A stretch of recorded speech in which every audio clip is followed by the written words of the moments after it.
Ya, judul khotbah malam ini adalah cara doa yang benar. The title for tonight's sermon is The Right Way to Pray. Yang diambil di dalam Lukas pasal 11 ayat 5 sampai 13. Taken from Luke 11 verse 5 to 13. Ayo sama-sama kita boleh melihat ayatnya. Saya akan bacakan ayat ini dari versi AMPC. Lukas pasal 11 ayat 5 sampai 13. Dan dia berkata kepada mereka, "Siapakah di antara kamu yang memiliki seorang teman akan pergi kepadanya pada tengah malam dan akan berkata kepadanya, 'Teman, pinjamkan aku 3 roti. Karena seorang temanku yang sedang dalam perjalanan baru saja datang dan aku tidak punya apa-apa untuk dipersembahkan kepadanya.' Dan dia dari dalam akan menjawab, 'Jangan ganggu aku. Pintunya sekarang tertutup dan anak-anak aku bersama aku di tempat tidur. Aku tidak bisa bangun dan memberi kamu apapun. Aku berkata kepadamu, meskipun dia tidak akan bangun," kali ini Tuhan Yesus yang berkata ya, "meskipun dia tidak akan bangun dan memberinya apapun karena dia adalah temannya, namun karena kegigihan dan desakannya yang tidak tahu malu, dia akan bangun dan memberinya sebanyak yang dia butuhkan. Jadi aku berkata kepadamu, mintalah dan teruslah meminta, dan itu akan diberikan kepadamu. Cari dan terus cari, dan kamu akan menemukan. Ketuk dan terus ketuk, dan pintu akan dibukakan untukmu. Karena setiap orang yang meminta dan terus meminta menerima, dan dia yang mencari dan terus mencari menemukan, dan bagi dia yang mengetuk dan terus mengetuk, pintu akan dibukakan. Ayah siapa di antara kamu, jika putranya meminta sepotong roti, akan memberinya batu? Atau jika dia meminta seekor ikan, apakah sebagai gantinya ikan akan memberinya seekor ular? Atau jika dia meminta sebutir telur, apakah dia akan memberinya kalajengking?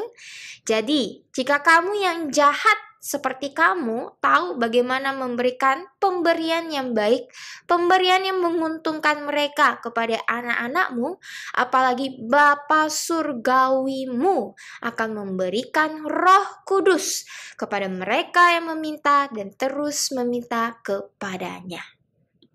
Let us read this passage from Scripture in Luke 11 verse 5 to 13 together. And he said to them, "Which of you who has a friend will go to him at midnight and will say to him, 'Friend, lend me 3 loaves of bread, for a friend of mine who is on a journey has just come, and I have nothing to put before him?' And he from within will answer," this is Jesus, will answer, "Do not disturb me, the door is now closed, and my children are with me in bed. I cannot get up and supply you with anything. I tell you, although he will not get up and supply him anything, because he is his friend, yet because of his shameless persistence and insistence, he will get up and give him as much as he needs. So I say to you, ask and keep on asking, and it shall be given to you. And it shall be given you. Seek and keep on seeking, and you shall find. Knock and keep on knocking, and the door shall be opened to you. For everyone who asks and keeps on asking receives, and he who asks and keeps on seeking finds. And to him who knocks and keeps on knocking, the door shall be opened. What father among you, if his son asks for a loaf of bread, will give him a stone? Or if he asks for a fish, will instead of a fish give him a serpent? Or if he asks for an egg, will give him a scorpion? If you then, evil as you are, know how to give good gifts, gifts that are to their advantage to your children, how much more will your heavenly Father give the Holy Spirit to those who ask and continue to ask him?" Kalau kita baca sekilas firman Tuhan ini, yang pasti akan menjadi fokus utama kita adalah di ayat 9 sampai 10 saja.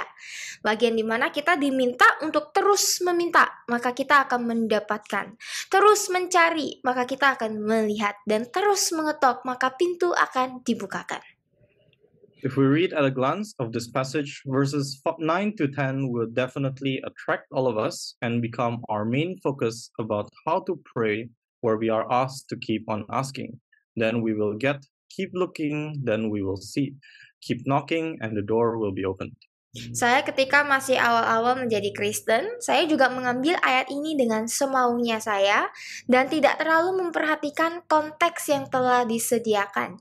Ayat ini kalau tidak dipelajari dengan baik bisa membuat kita semua di sini berpikir bahwa kita hanya perlu meminta apapun yang kita mau dengan doa yang kenceng, pasti nanti Tuhan akan berikan yang kita mau.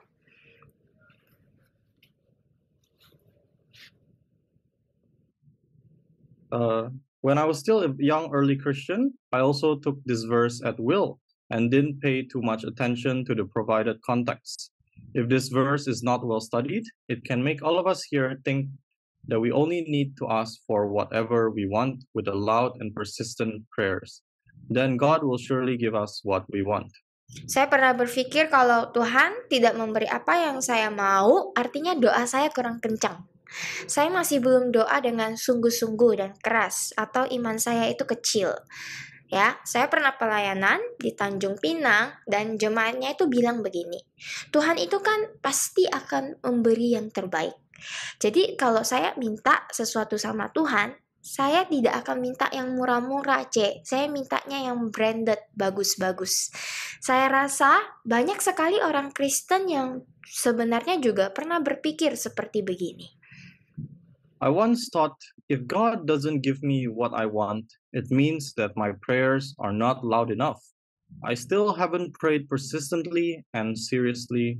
I simply lacked faith. I once served in Tanjung Pinang, and one of the members said this to me, God will definitely give me the best. So if I ask God for something that I want, I would ask for branded things, not the cheap ones. And I think that a lot of Christians have experienced thinking like this as well. Tapi apa sih sebenarnya yang ingin disampaikan Tuhan lewat Lukas 11 ayat 5 sampai 13 ini? Apakah benar Tuhan sedang mengajarkan kita untuk meminta apapun yang kita mau? Apakah benar Tuhan sudah pasti akan memberikan apa yang kita mau? But what exactly is God trying to convey through Luke 11 verse 5 to 13? Is it true that God is teaching to us to ask for whatever we want? Is it true that God will definitely give us what we want based on this scripture alone? Mari malam ini sama-sama kita belajar tentang perumpamaan dan pesan yang sebenarnya Tuhan ingin kita ketahui dan pelajari. Let us learn together about this parable and see what God is trying to teach us and make us understand tonight.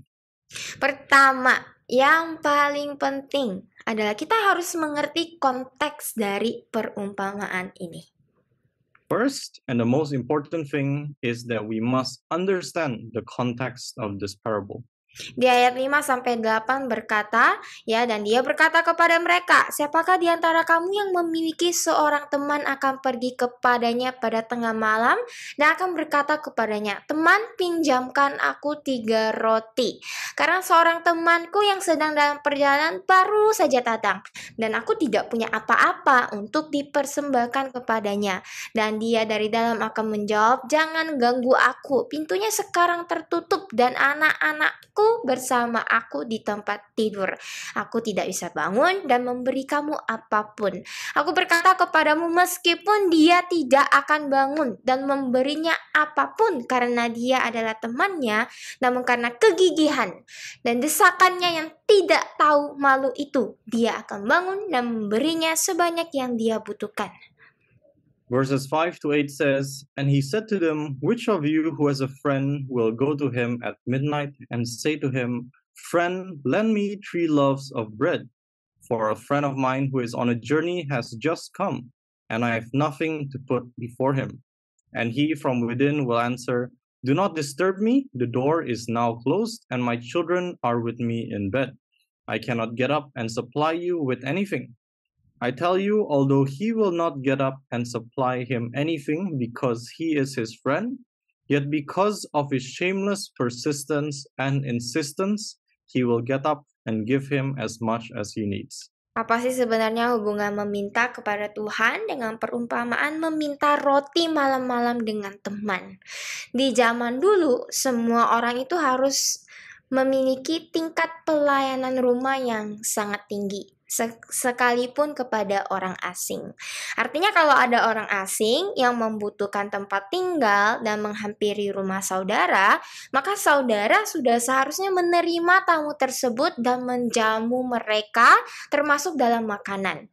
Ini adalah budaya orang mereka waktu itu. Dan roti merupakan makanan pokok mereka. Jadi setiap hari mereka itu harus memiliki persediaan roti yang cukup buat satu keluarga dan bahkan harus mempersiapkan lebih jika tiba-tiba ada hal darurat terjadi. Pokoknya roti itu adalah hal yang sangat dibutuhkan. What is the relation between asking for something from God and the parable of asking for bread at night for a friend?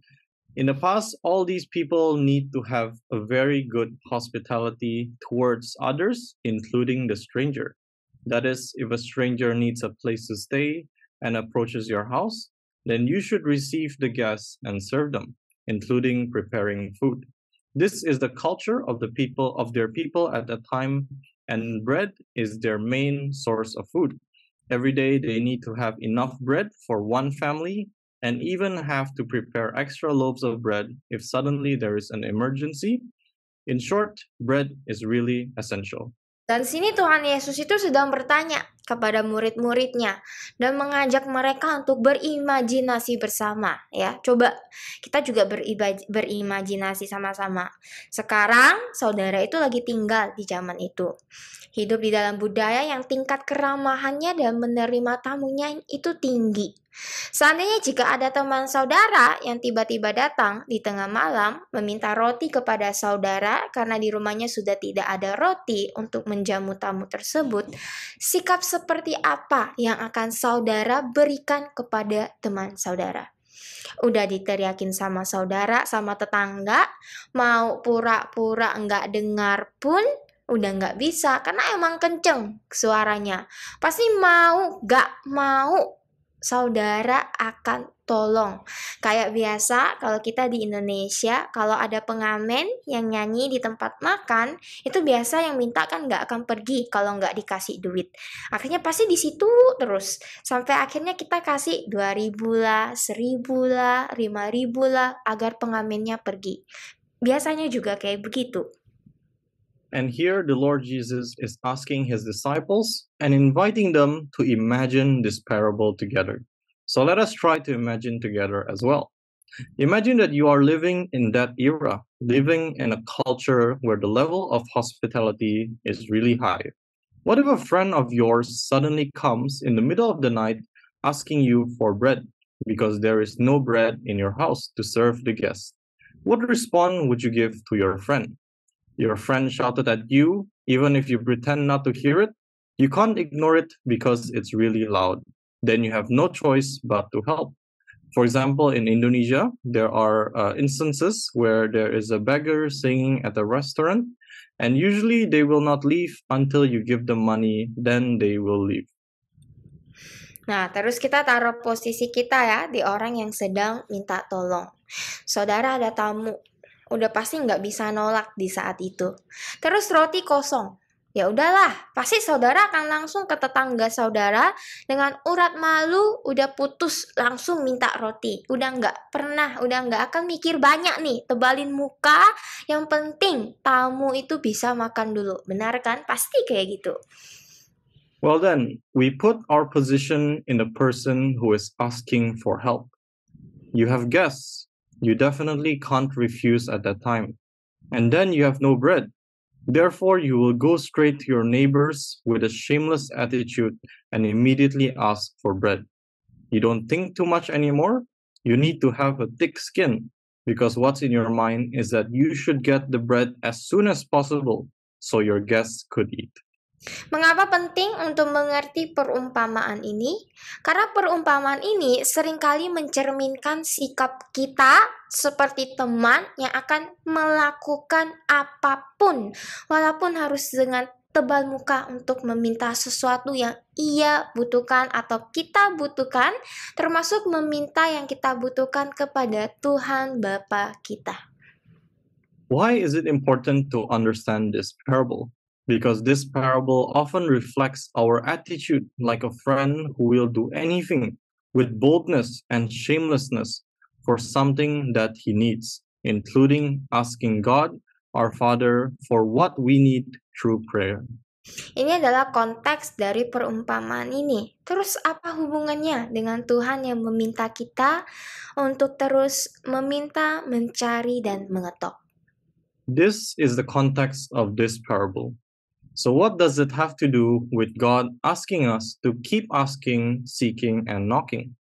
Di perikop ini, Tuhan Yesus sedang mengajarkan para muridnya untuk datang kepada Bapa dengan sikap yang sama seperti teman yang tidak tahu malu itu untuk meminta apa yang kita butuhkan kepada Bapa di sorga. In this passage, the Lord Jesus is teaching his disciples to come to the Father with the same attitude as that shameless friend, to ask our Father in heaven of what we need. Tapi pertanyaannya, apakah artinya kita bisa berdoa dan meminta dengan semau-maunya kita? Ternyata tidak. Sebelum Tuhan Yesus memberikan perumpamaan ini kepada murid-muridnya, Tuhan Yesus ternyata sedang mengajarkan kepada mereka cara berdoa yang benar yang terdapat di Lukas 11 ayat 1 sampai 4. But the question is, does it mean that we can pray and ask as much as we want? Obviously not, because before the Lord Jesus gave this parable to his disciples, it turned out that the Lord Jesus was teaching them the right way to pray, which can be found in Luke 11 verse 1 to 4.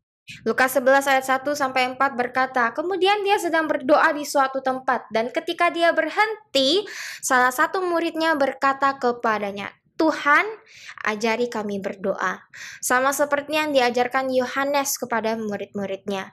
Dan dia berkata kepada mereka, saat kamu berdoa katakan, Bapa kami yang di surga, dikuduskanlah namamu, datanglah kerajaanmu, jadilah kehendakmu, dianggap suci dan dihormati di bumi seperti di surga. Berilah kami setiap hari roti kami, makanan untuk hari esok, dan ampunilah dosa-dosa kami, karena kami sendiri juga mengampuni setiap orang yang berhutang kepada kami, yang telah menyinggung kami atau melakukan kesalahan kepada kami, dan janganlah membawa kami ke dalam pencobaan, tetapi selamatkanlah kami dari yang jahat. Luke 11 verse 1 to 4 says, Then he was praying in a certain place, and when he stopped, one of his disciples said to him, Lord, teach us to pray, just as John taught his disciples. And he said to them, When you pray, say, Our Father who is in heaven, hallowed be your name. Your kingdom come, your will be done, held holy and revered on earth as it is in heaven. Give us daily our bread, food for the morrow, and forgive us our sins. For we ourselves also forgive everyone who is indebted to us, who has offended us or done us wrong. And bring us not into temptation, but rescue us from evil. Mengerti akan ayat ini penting, karena di Lukas 11 ini, Tuhan memang sedang memfokuskan pengajarannya akan cara berdoa yang benar. Tuhan Yesus mengajarkan bahwa hal pertama yang harus kita ucapkan ketika kita berdoa adalah Bapa kami yang di surga, dikuduskanlah namamu. Dikuduskanlah namamu juga yang memiliki arti dimuliakanlah namamu. Artinya apa?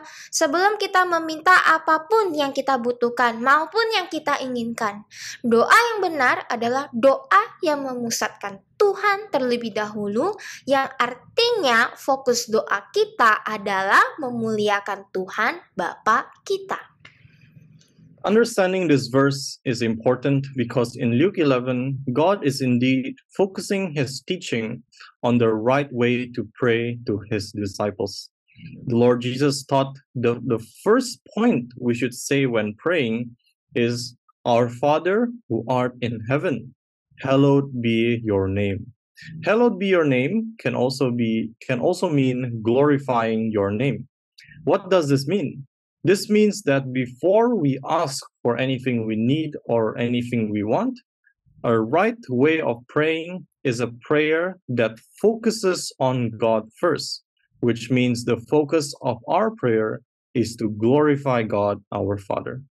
Yesaya pasal 43 ayat 7 berkata, bahkan setiap orang yang disebut dengan namaku, yang telah kuciptakan untuk kemuliaanku, yang telah kubentuk, yang telah kujadikan. Yesaya sudah dengan jelas memberitahukan bahwa kita diciptakan untuk memuliakan Tuhan, termasuk di dalam doa kita. Isaiah 43 verse 6-7 says, Even everyone who is called by my name, whom I have created for my glory, whom I have formed, whom I have made. Isaiah has clearly told us that we are created to glorify God, even in our prayers. Setelah itu Tuhan Yesus sambung dengan berkata, jadilah kehendakmu dianggap suci dan dihormati di bumi seperti di surga. Hal kedua yang diajarkan Bapa kita dalam berdoa adalah menginginkan segala sesuatu yang terjadi di dalam hidup kita sesuai dengan kehendak Tuhan, yang artinya kudus, suci, dan terhormat. After that, the Lord Jesus continued with, Your will be done, held holy and revered on earth as it is in heaven. The second point that our Father teaches us is to let everything that happens in our lives be according to God's will, which means holy, pure, and honorable. Ini artinya apa? Ini artinya kita mengizinkan Tuhan untuk mengambil seluruh ahli kehidupan kita dan membentuk kehidupan kita sesuai dengan kehendaknya. Apapun itu yang kita doakan, mau yang saudara inginkan, tetapi kalau itu bukan kehendak Tuhan, maka itu tidak akan terjadi. Jika saudara benar-benar dengan serius mengatakan kalau saudara adalah pengikut Tuhan, maka kita akan memiliki kerinduan untuk menjalani hidup yang sesuai dengan kehendak Tuhan. Bagian ini penting. Kenapa? Karena seringkali manusia, kita hanya ingin kehendak kita atau rencana kita saja yang terjadi. So what does this mean? It means that we allow God to take control of our lives and shape our lives according to His will. Whatever it is that we pray for, if it's not God's will, then it won't happen. If you really are serious about becoming a child of God, then you will have a desire to live a life that is according to the will of God. This part is important because often we, as humans, just want our own wills and our own plans to be established. Menginginkan kehendak Tuhan terjadi dalam hidup kita juga artinya kita rela untuk tidak mengikuti apa yang daging kita inginkan. Kita rela untuk membuang hal-hal yang tidak berkenan di hadapan Tuhan. Desiring God's will to happen in our lives also means that we are willing to deny our fleshly desires. We are willing to please God, and we don't want to betray God and to hurt Him. Setelah itu di Lukas 11 ayat 3 berkata, "Berilah kami setiap hari roti kami, makanan untuk hari esok." Ini adalah hal ketiga yang diajarkan Bapa kita dalam berdoa. Kenapa roti? Karena roti adalah makanan pokok mereka. Roti adalah apa yang mereka butuhkan. Tuhan tidak mengajarkan mereka berdoa, "Berilah kami setiap hari apa yang kami inginkan." Entah itu mobil lah, uang lah, apapun itu berkat-berkat materi lain yang lainnya. Tidak. Bapa kita mengajarkan kita untuk meminta apa yang kita butuhkan. Salah satunya kebutuhan pokok kita, yaitu makanan. Makanan kita butuh kan? Tiap hari kita perlu makan. Kalau nggak makan, susah berfungsi kan? Inilah doa yang Bapa kita ajarkan. Minta apa yang dibutuhkan, bukan yang diinginkan. After that, Luke 11 verse 3 says, "Give us every day our bread for tomorrow." This is the third point that our Father taught us about prayer. Why bread? Because bread is their main source of food. They need bread. God doesn't teach them to pray, "Oh, give us every day what we want. Give me a car or more money and any other things." No, our Father teaches us to ask for what we need. One of our basic needs is food. We need food every day in our lives. Every day we need to eat, right? This is the prayer that our Father teaches. Ask for what we need and not what we want. Apakah artinya Tuhan nggak bisa kasih yang kita inginkan? Tuhan bukannya nggak bisa, tapi Tuhan tahu apa yang kita perlukan dan tidak. Jika yang kita inginkan itu tidak memuliakan Tuhan dan malah menjadi batu sandungan bagi orang lain, kenapa Tuhan harus kasih? Does that mean that God can't give us what we want? God knows what we need and what we don't need. If what we want is not glorifying God and instead it becomes a stumbling block for others, why should God give what we want? Hal keempat yang Tuhan ajarkan dalam berdoa. Lukas 11 ayat 4 berkata, "Dan ampunilah dosa-dosa kami, karena kami sendiri juga mengampuni setiap orang yang berutang kepada kami, yang telah menyinggung kami atau melakukan kesalahan kepada kami. Dan janganlah membawa kami ke dalam pencobaan, tetapi selamatkanlah kami dari yang jahat." Uniknya, dari hal keempat ini, Tuhan Yesus mengajarkan kita, kita itu meminta Tuhan untuk mengampuni dosa kita. Karena kita sendiri juga mengampuni setiap orang yang bersalah kepada kita. Ini memiliki arti yang penting bagi kita di sini. Kenapa?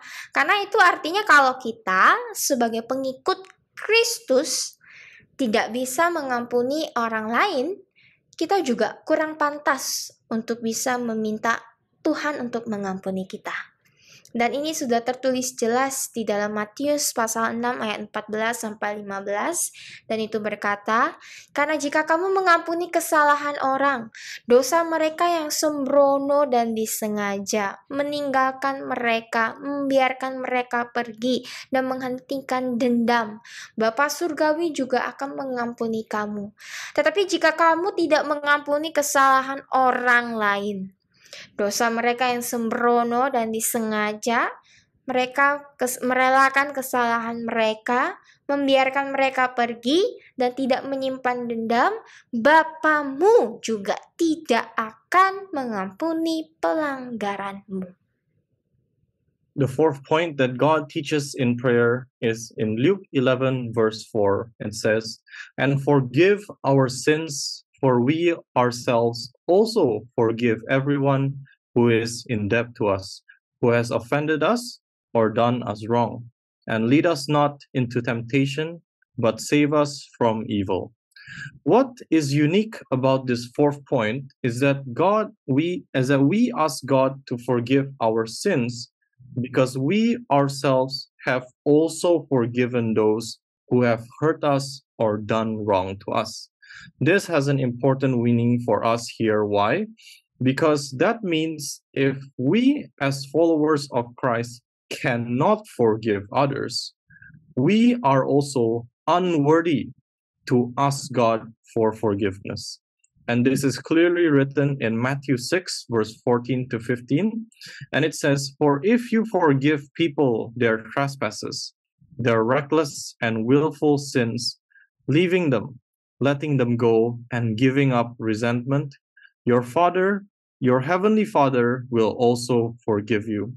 But if you do not forgive others their trespasses, their reckless and willful sins, leaving them, letting them go, and giving up resentment, neither will your Father forgive you for your trespasses." Mengampuni artinya tidak menyimpan dendam terhadap orang yang telah menyakiti kita. Tetapi bukan berarti ketika kita mengampuni, kita harus menjalin hubungan kembali dengan orang yang sudah sangat menyakiti kita. Atau kita juga nggak perlu bertemu dengan orang yang telah menyakiti kita di sini. Forgiving means not holding a grudge against that person. It means to let go of your resentment. But that doesn't mean that when we forgive, we have to reconnect with that person or even meet with that person again. Mengampuni itu adalah bagian yang harus kita lakukan secara pribadi dengan Tuhan. Hubungan yang ke atas dengan Tuhan. Forgiving is a part we have to do personally with God, a vertical relationship with God. Setelah itu di dalam doa tersebut, Tuhan juga mengajarkan kepada kita, "Dan janganlah bawa kami ke dalam pencobaan, tetapi lepaskanlah kami dari yang jahat." Apa yang dimaksud dengan pencobaan ini? Apakah ini artinya Tuhan mencobai umat-umatnya untuk jatuh dalam dosa? Tentu saja tidak. Yakobus 1 ayat 13 sudah berkata, "Janganlah seorang pun mengatakan ketika dia dicobai, saya dicobai dari Allah. Karena Tuhan tidak mampu dicobai oleh apa yang jahat, dan dia sendiri tidak mencobai siapapun." After that, in the prayer, God also teaches us, "And do not lead us into temptation, but deliver us from evil." What does temptation mean in this context? Does this mean God is tempting his own people to fall into sin? Of course not. Because James 1 verse 13 says, "Let no one say when he is tempted, I am tempted from God. For God is incapable of being tempted by what is evil, and he himself tempts no one." Tuhan tidak akan menggoda kita untuk jatuh dalam dosa. Kenapa ini penting untuk dibahas? Karena kebanyakan orang akan berkata, "Oh, saya ini lagi diuji oleh Tuhan. Makanya tadi saya jatuh dalam dosa, saya gagal. Nanti saya akan diuji lagi." Saya mau mengatakan, firman Tuhan juga mau mengatakan bahwa yang membuat kita jatuh dalam dosa adalah keinginan diri kita sendiri. God will not tempt us to fall into sin. Why is this important to discuss? Because most people will say, "Oh, I'm being tested by God, but I failed, so I fell into sin earlier." What makes it's important, and one reason why we want to discuss and emphasize very clearly is that what makes us fall into sin is our own desires, not God. Yakobus 1 ayat 14 berkata, "Tetapi setiap orang dicobai ketika dia ditarik, dibujuk, dan dipancing oleh keinginan jahatnya, nafsu, kepuasan sendiri." Dan Yohanes 1 ayat 3-9 berkata, "Tidak seorang pun yang lahir diperanakan dari Tuhan dengan sengaja mengetahui dan biasanya mempraktekkan dosa." Karena sifat Tuhan tinggal di dalam dia, prinsip hidupnya, ya, divine ilahi tetap secara permanen, bibit ilahi tetap secara permanen di dalam dirinya, dan dia tidak dapat berbuat dosa karena dia lahir diperanakan dari Tuhan. James 1 verse 14 says, "But every person is tempted when he is drawn away, enticed and baited by his own evil desire, lust, passions." 1 John 3 verse 9 also says, "No one born begotten of God deliberately, knowingly, and habitually practices sin. for God's nature abides in him. His principle of life, the divine sperm, remains permanently within him, and he cannot practice sinning because he is born begotten of God. Tapi sayangnya sebagai manusia, kita seringkali menyalahkan orang lain atas kejatuhan dosa kita sendiri. Atau bahkan kita sering menyalahkan setan dan kadang-kadang menyalahkan Tuhan. But unfortunately, as humans, we often blame other people for ourselves falling into sin, or even blaming the devil, or even worse, blaming God. Tuhan meminta kita berdoa untuk menjauhkan kita dari pencobaan karena Tuhan tahu kita adalah manusia yang lemah dan mudah sekali tergoda dengan dosa. Yesus sendiri sudah pernah digoda dan saya yakin Yesus sendiri juga sadar bahwa godaan dosa itu bisa datang kapan saja dan bisa membuat kita jatuh dalam dosa. Karena dari itu Tuhan mengajarkan kita berdoa untuk bisa meminta bantuan Tuhan yang terlepas dari yang jahat, terlepas dari dosa, dan Tuhan menolong kita lewat kasih karunia-Nya. God asks us to pray to keep us away from temptation, because God knows we as human beings are weak and easily tempted by sin. Jesus himself has been tempted, and I'm sure Jesus himself is also aware that temptation can come at any time and can make us fall into sin. Because of that, God teaches us to pray, to be able to ask for God's help, to be released from evil or sin. And God helps us by enabling us to reject temptation or sin through His grace. Titus 2 ayat 11-12 berkata, karena kasih karunia Tuhan, kebaikan dan berkat-Nya yang tidak pantas telah tampil untuk pembebasan dari dosa dan keselamatan kekal bagi seluruh umat manusia. Itu telah melatih kita untuk menolak dan meninggalkan semua kefasikan, tidak beragama dan keinginan duniawi, bernafsu untuk hidup bijaksana, bersahaja, mengendalikan diri, hidup benar, saleh, utuh secara spiritual di dunia sekarang ini. Titus 2 verse 11-12 says, "For the grace of God, His unmerited favor and blessing has come forward, appeared for the deliverance from sin and the eternal salvation for all mankind. It has trained us to reject and renounce all ungodliness, irreligion, and worldly passionate desires, to live discreet, temperate, self-controlled, upright, devout, spiritually whole lives in this present world." Mengapa penting untuk mengerti dari doa yang telah diajarkan oleh Tuhan Yesus ini? Karena ini adalah doa yang benar dan doa yang berpusat kepada Tuhan Bapa kita. Dan doa seperti inilah yang diinginkan Tuhan bagi kita ketika kita diajarkan untuk terus meminta, mencari, dan juga mengetok. Why is it important to understand this prayer taught by the Lord Jesus?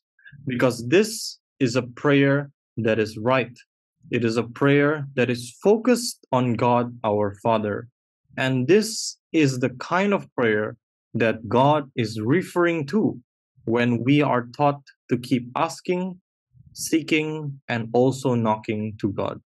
Ketika kita sudah tahu doa seperti apa yang Tuhan inginkan, kita akan lebih bisa mengerti ya apa yang ayat 9-13 di Lukas 11 ini ingin katakan kepada kita dengan konteks yang benar. Saya akan menggunakan versi AMPC ya untuk bahasa Indonesianya karena versi ini mengikuti terjemahan asli dari bahasa Yunani. When we already know the right prayer that God has taught us, we will be able to see and understand why God tells us to keep asking, seeking, and knocking in Luke 11 verses 9-13 with the right context. Lukas 11 ayat 9 sampai 13 berkata, "Jadi aku berkata kepadamu, mintalah dan teruslah meminta." Kalau di bahasa Indonesianya itu tidak ada kata teruslah, tetapi hanya ada kata meminta.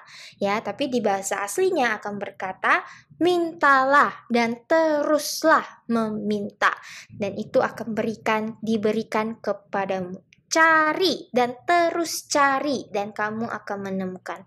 Ketuk dan terus ketuk, dan pintu akan dibukakan untukmu. Karena setiap orang yang meminta dan terus meminta, menerima. Dan dia yang mencari dan terus mencari, menemukan. Dan bagi dia yang mengetuk dan terus mengetuk, pintu akan dibukakan. Ayah siapa di antara kamu jika putranya meminta sepotong roti akan memberinya batu? Atau jika dia meminta seekor ikan, apakah sebagai gantinya ia akan memberikannya seekor ular? Atau jika dia meminta sebutir telur, apakah dia akan memberinya kalajengking? Jadi jika kamu yang begitu jahat tahu bagaimana memberikan pemberian yang baik, yang menguntungkan mereka kepada anak-anakmu, apalagi Bapa Surgamimu akan memberikan Roh Kudus kepada mereka yang meminta dan terus meminta kepadanya. Luke 11 verse 9 to 13 says, "So I say to you, ask and keep on asking, and it shall be given you. Seek and keep on seeking, and you shall find. Knock and keep on knocking, and the door shall be opened. For everyone who asks and keeps on asking receives, and he who seeks and keeps on seeking finds. And to him who knocks and keeps on knocking, the door shall be opened. What father among you, if his son asks for a loaf of bread, will give him a stone? Or if he asks for a fish, will instead of a fish give him a serpent? Or if he asks for an egg, will give him a scorpion?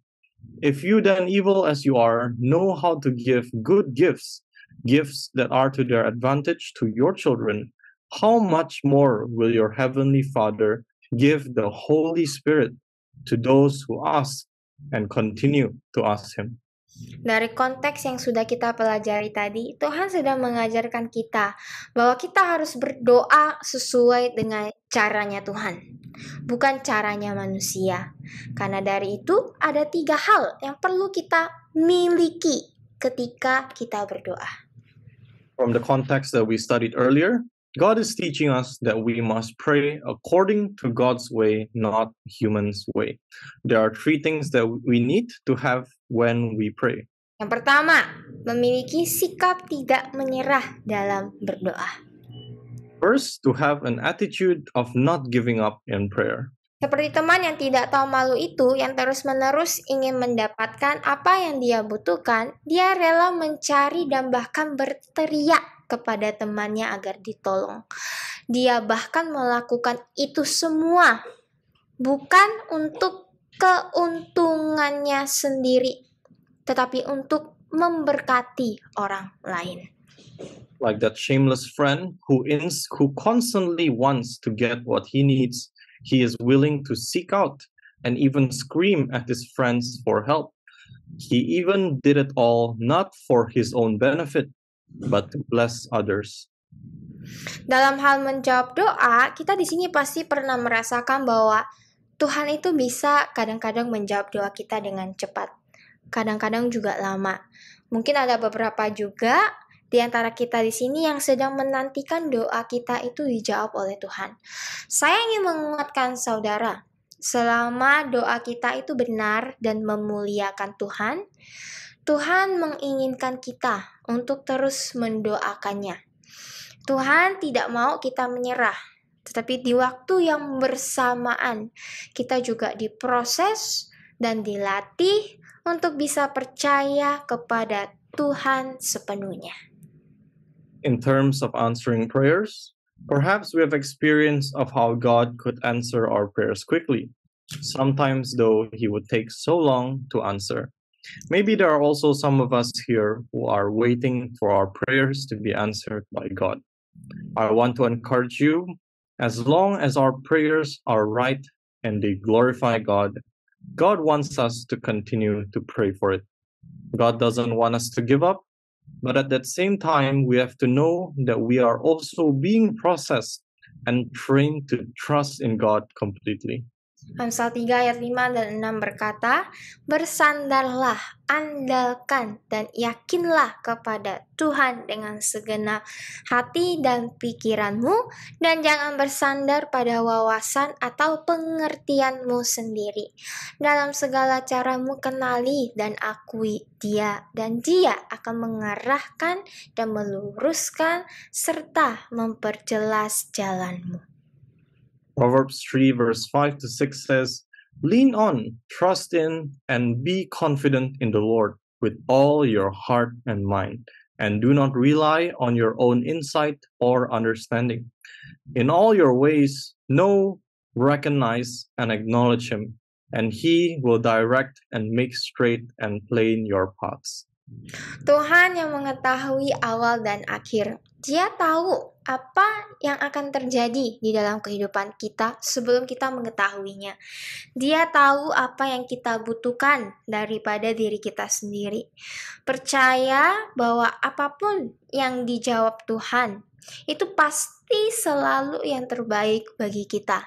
Dan percaya bahwa waktu Tuhan itu juga selalu yang terbaik. Tidak pernah kecepatan, tidak pernah terlambat. God knows the beginning and the end. He knows what will happen in our lives before we know it. He knows what we need more than ourselves.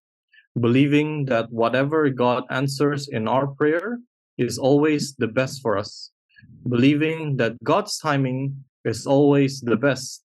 It is never too late and never too fast. Tapi sayangnya seringkali banyak sekali orang Kristen yang menggunakan ayat ini untuk meminta sesuatu yang menguntungkan buat diri sendiri, memuliakan diri sendiri dan tidak memuliakan Tuhan. Banyak sekali orang Kristen yang juga memakai ayat ini untuk doa kemakmuran.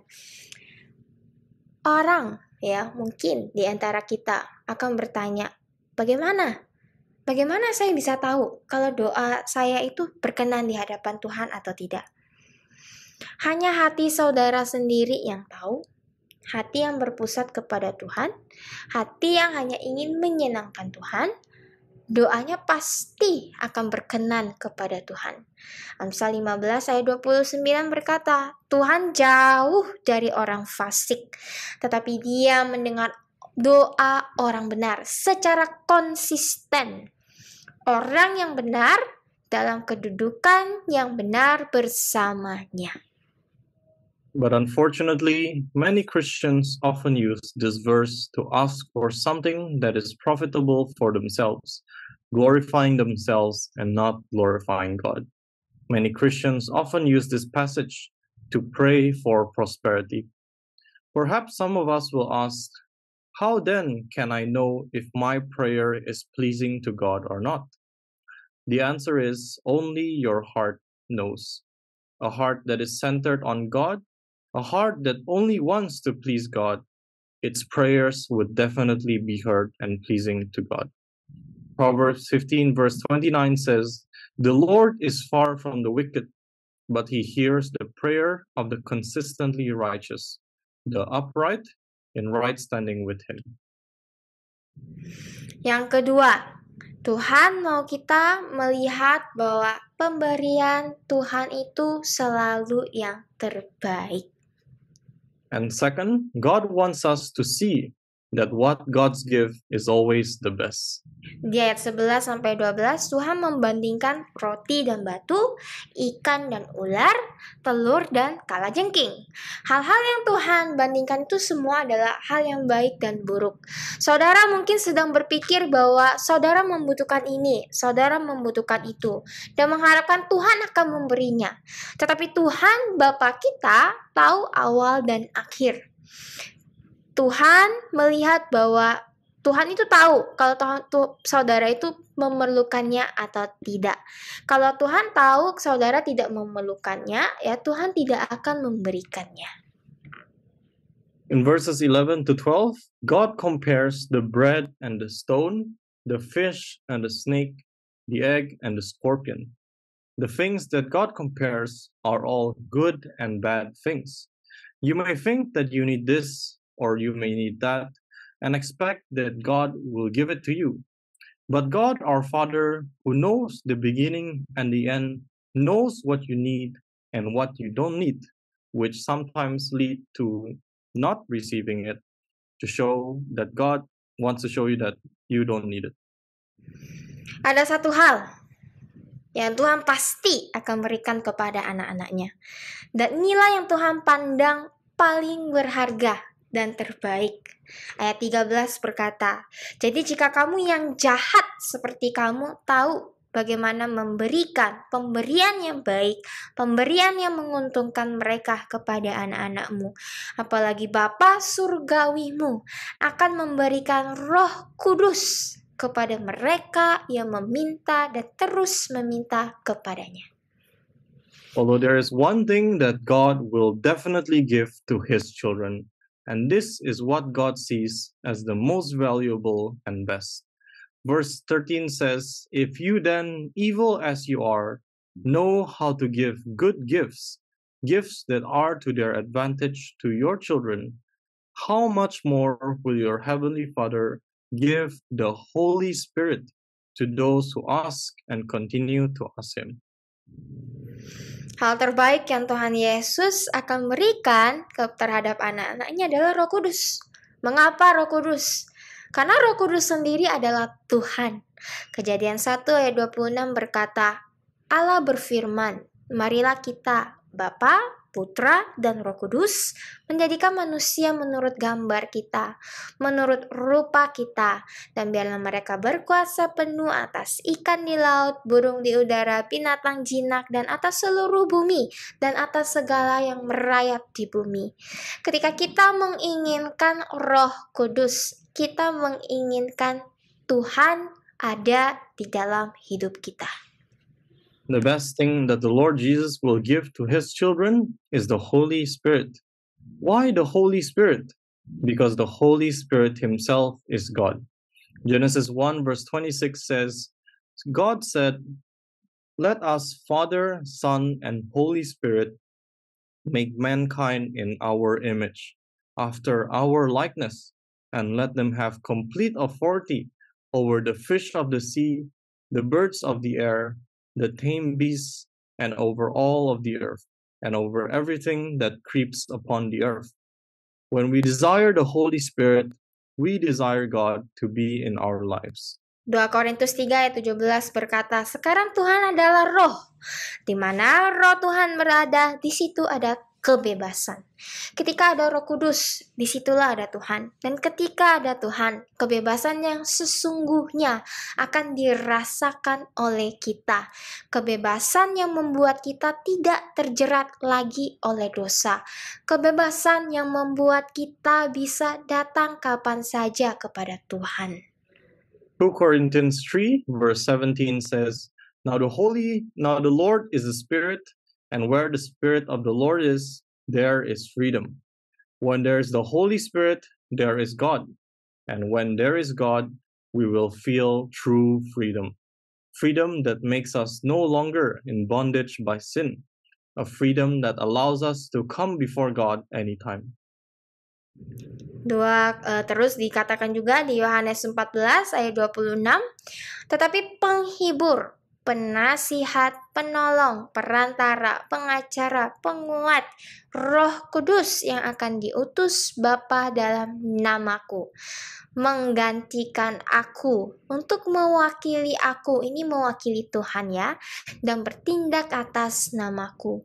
Dia itu adalah Roh Kudus, dia akan mengajarimu segala sesuatu, dan dia akan membuat kamu akan mengingatkan kamu tentang semua yang telah aku katakan kepada kamu."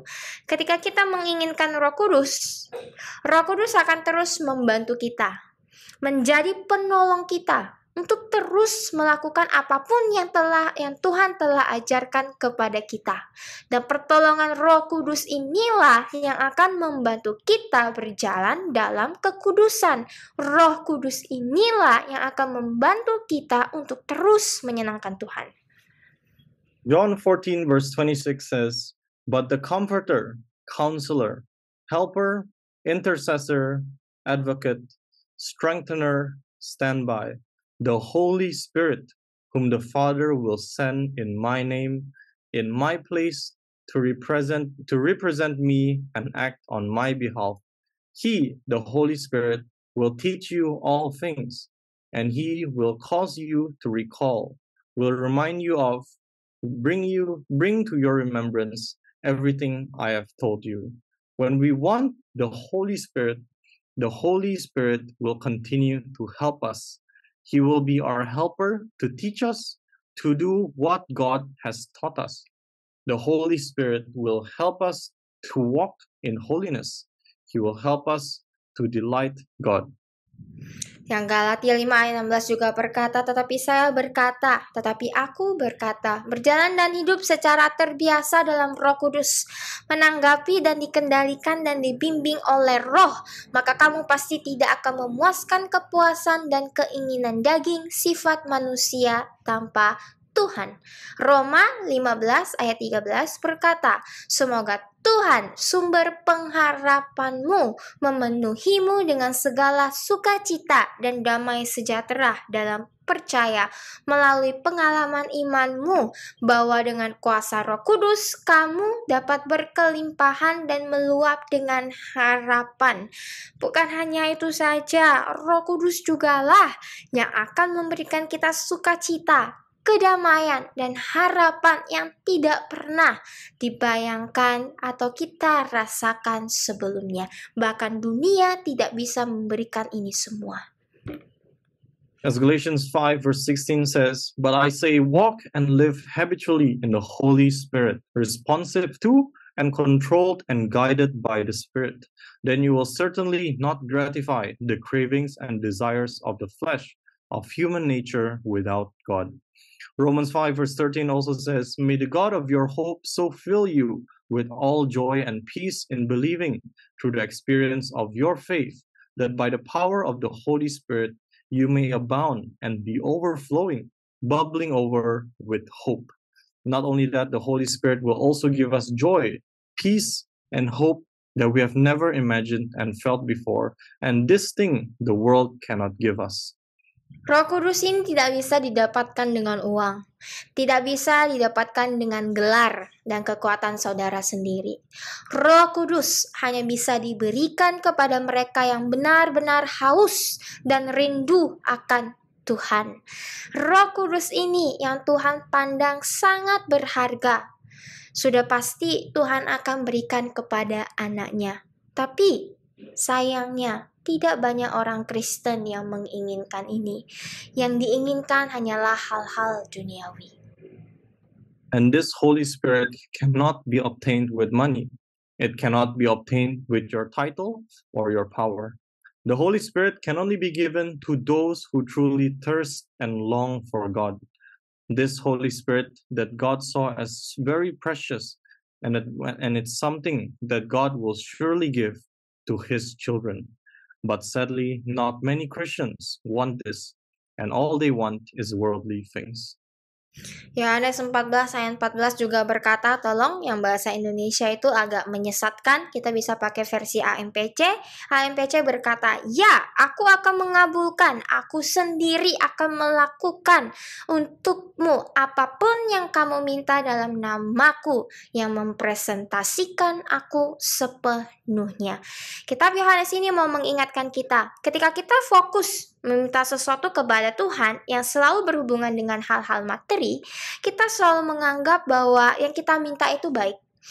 Padahal apa yang kita minta bisa membuat kita semakin serakah dan hanya sementara dan binasa, dan bahkan tidak bisa mempresentasikan Tuhan sepenuhnya.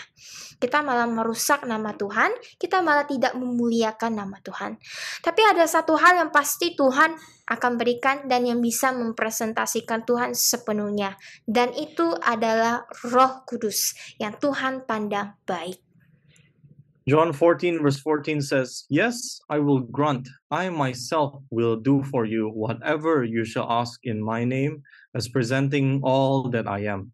The book of John wants to remind us that when we focus on asking God for something that is always related to material things, we always assume that what we ask for is good, even though what we can ask for may even make us more greedy. And the things that we ask for are things that are material, things that are temporary and perishable, things that do not represent God and can instead make us be destroyed. But one thing that God will definitely give and that can fully represent God is the Holy Spirit. This is what God sees as good. Yang ketiga, sikap yang harus kita miliki, memiliki hubungan pribadi dengan Tuhan Bapa kita. And third, to have a personal relationship with God our Father. Kalau kita perhatikan dengan teliti, perumpamaan itu menggambarkan seorang teman yang meminta tolong kepada temannya. Ini menggambarkan bahwa mereka itu sudah memiliki hubungan sebagai seorang teman. If we look carefully, the parable depicts a friend asking for his friend for help. This illustrates that they already have a relationship as a friend. Bukan hanya itu saja, ketika Tuhan mengajarkan murid-muridnya tentang cara doa yang benar, kalimat pertama yang diucapkan adalah Bapa kami. Setelah itu, Tuhan juga membandingkan seorang Bapa dunia dan Bapa di sorga. Penggunaan kata Bapa di sini jelas memberitahukan kita bahwa siapapun yang berdoa kepada Bapa merupakan anak-anaknya. Not only that, when God taught his disciples about the right way to pray, the first sentence he uttered was, "Our Father." After that, God also compared a worldly father and a heavenly father. The use of the word father here clearly tells us that anyone who prays to the Father is his child. Pertanyaannya sekarang kepada semua kita di sini, apakah kita semua yang mendengarkan malam ini sungguh-sungguh memiliki hubungan pribadi dengan Tuhan sebagai Bapa kita? Apakah kita sudah menjadi anak-anak Tuhan yang sesungguhnya? Yohanes 8 ayat 47 berkata, "Barang siapa berasal dari Tuhan, mendengarkan Tuhan. Mereka yang menjadi milik Tuhan mendengarkan firman Tuhan. Inilah alasan mengapa kamu tidak mendengarkan kata-kata itu kepadaku, karena kamu bukan milik Tuhan dan bukan berasal dari Tuhan atau selaras dengannya." Jika kita mengaku benar-benar sebagai anak Tuhan dan merasa bahwa kita miliknya Tuhan, maka sudah seharusnya kita mendengarkan apa yang Tuhan katakan lewat firman-Nya.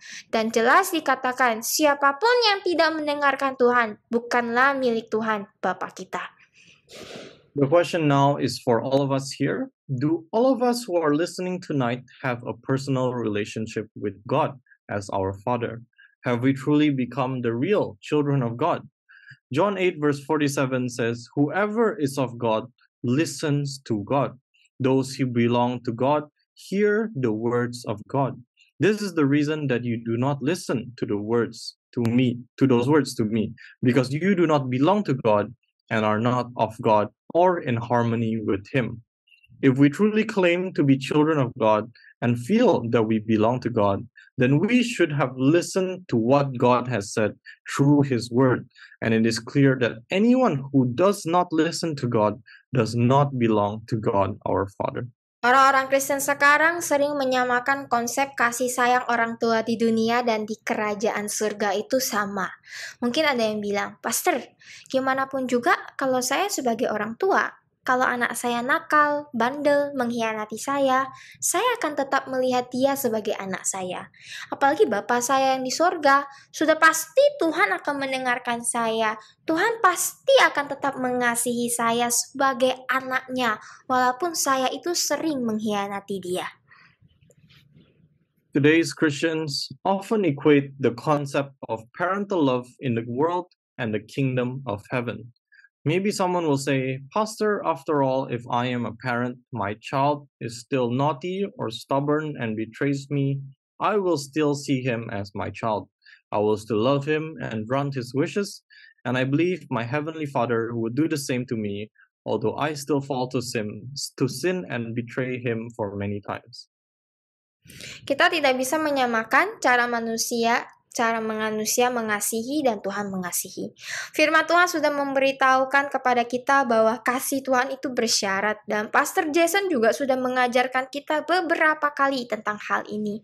Kasih itu penting ketika kita ingin membangun, apalagi mempertahankan relasi kita dengan seseorang. Kasih itu juga tidak hanya diungkapkan lewat ucapan saja, tetapi juga tindakan. Tuhan sangat mengasihi kita, sampai-sampai Tuhan sendiri sudah memberitahu kita bagaimana caranya untuk mengasihi Tuhan. Yohanes 14 ayat 15 sudah berkata, "Jika kamu sungguh mengasihi aku, kamu akan melakukan taat akan perintah-perintahku." Ini adalah bukti bahwa kita mengasihi Tuhan. We cannot equate the way humans love and God loves. God's word has told us that God's love is conditional. And Pastor Jason has also taught us about this several times.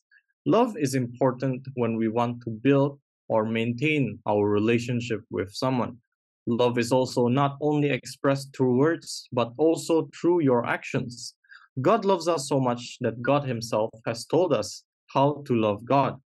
John 14 verse 15 says, "If you really love me, you will obey my commands." This is the proof of our love to God. Saudara-saudaraku yang terkasih dalam Tuhan, di Lukas 5 ayat 11 sampai 13, di Lukas 11 ayat 5 sampai 13, Tuhan sudah mengajarkan kita bahwa ketika kita berdoa, kita harus berdoa dengan cara yang telah diajarkan oleh Tuhan. Doa yang memusatkan dan memuliakan Bapa kita. Doa yang penuh dengan kerinduan untuk mengizinkan Tuhan untuk selalu memberikan yang terbaik bagi kita, yang sesuai dengan kehendak-Nya. Doa yang tidak berpusat untuk kemuliaan diri sendiri. Doa yang terus dipanjatkan dengan ketekunan dan kepercayaan penuh kepada Tuhan. Dan doa yang menginginkan untuk selalu bersama dengan Roh Kudus-Nya. Tolong malam ini jangan pernah melihat ayat ini sebagai ayat untuk meminta Tuhan dan bahkan untuk memaksa Tuhan untuk memberikan semua yang kita mau hanya untuk kepentingan diri kita sendiri. Jangan pernah seenaknya memakai ayat dengan sembarangan, saudara-saudariku. Saya berharap malam ini kita semua belajar akan kebenaran yang sesungguhnya lewat perumpamaan dan arti dari mencari, meminta, mengetok ini. Terima kasih dan Tuhan Yesus memberkati. My beloved brothers and sisters in Christ, in Luke 11 verse 5 to 13, God is teaching us that when we pray, we must pray in a way that has been taught by God, a prayer that focuses and glorifies our Father alone. Prayers filled with a longing to allow God to always give the best for us according to his will. Prayer that is not centered on self-glory, prayers that continue to be said with perseverance and fully trust in God, and prayer that wants to always long for the Holy Spirit. So, brothers and sisters in Christ, starting tonight, I hope that you never again see this passage as a passage to ask God and even demand God to give us everything we want for our own benefit. Never use a passage from the Bible carelessly, my brothers and sisters, just to get what we want ourselves. And I hope tonight we all learn the real truth through this parable and the meaning of seeking, asking, and knocking. Thank you and God bless.